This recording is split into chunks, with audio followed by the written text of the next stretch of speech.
Bonjour, mini petite vidéo pour revenir sur ce qu'on a vu en cours de contemporaine hier. Comme je vous ai déjà dit, enfin pas sur cette chaîne du coup, parce que là ce sera la chaîne secondaire. D'ailleurs, n'hésitez pas à aller voir la chaîne principale, l'histoire d'apprendre, si vous ne la connaissez pas encore. Mais du coup, je suis donc étudiant en histoire et en master, on a des cours de contemporaine durant lesquels chaque étudiant présente son sujet de recherche. Et hier, on a eu donc un étudiant qui travaillait sur l'aviation sanitaire entre 1919 et 1929. L'aviation sanitaire, ça regroupe plusieurs éléments. Déjà, il y a l'utilisation de moyens aériens pour évacuer un blessé. Donc avion, dirigeable, hélicoptère, mais donc essentiellement avion. Enfin, après, du coup, mais il y a également le ravitaillement de postes de secours, le transport de médecins et également repérer des blessés, du coup, par la reconnaissance aérienne. C'est un élément qui s'est pas mal répandu avec la Première Guerre mondiale, qui est la Première Guerre a vraiment un usage important, qui est la guerre pour laquelle l'usage des avions se développe.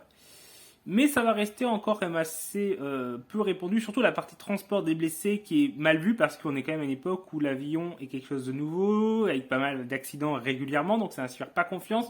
Donc pour le transport des blessés, c'est encore mal vu, on le voit dans la presse. Mais après la Première Guerre mondiale, ça va continuer d'être utilisé.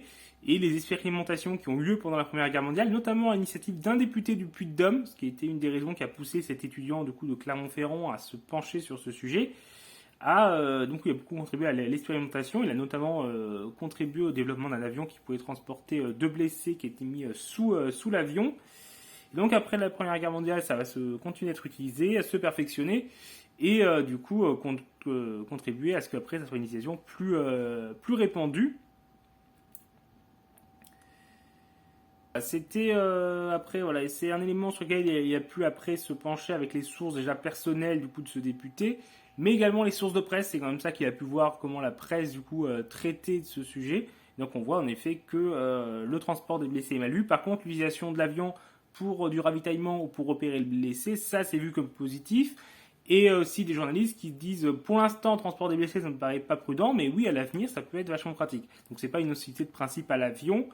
Il a également profité pour évoquer un peu la place aussi des pilotes féminins, parce qu'il y avait des femmes pilotes, comme par exemple Marie Marvin dans le Cantal, mais c'était souvent du coup des pilotes assez mal vus par les pilotes masculins. Il y a eu des cas de menaces de mort et même d'un sabotage d'avion. Donc voilà, c'était c'était sympa tout ça. Donc voilà, c'était petit point du coup sur ce que j'ai vu hier à l'improviste pour la chaîne secondaire. Au revoir tout le monde.